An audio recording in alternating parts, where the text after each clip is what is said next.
Okay, so we have the snatch, and I want to just go through the mechanics of it. So when you're teaching your students this for the very first time, or there's any new students in your class, I need you to take the weights out of the equation and work through the exercise without anything. And what is the exercise, okay?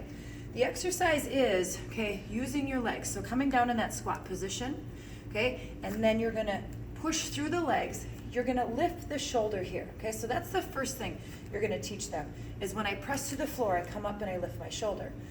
The next thing that's gonna happen is I'm gonna drive my elbow up on this side, much like an upright row, okay? That elbow's gonna come up, that wrist still stays forward, okay? I see a lot of people trying to do a lot of weird stuff at this point. They're not really sure what to do with the weight. And again, we talked about shoulders, how if you start to twist and turn a weight up here, they can really hurt their shoulders, okay? So we're really careful to make sure that they pull up, and at the very top, that weight flips, okay?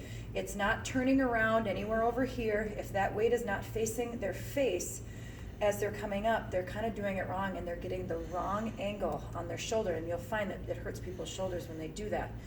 So it first starts with the legs. So you come down and you press through the legs. Second thing, shoulder lift. Okay, the shoulder lifts up. Third thing, the elbow's gonna lift up and that weight's gonna float right up the center.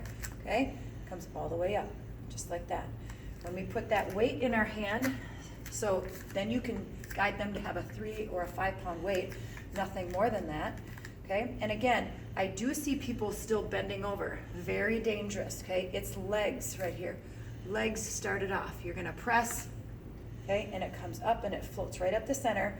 A little pause at the top, and then bring it down the same way it came. Okay, you don't have to set it on the floor. You can stay here and press right up the center, little pause and down, and you're using your core, okay, you're using your legs. The more core and legs you use, the more that weight's gonna float up to the top almost effortlessly, okay?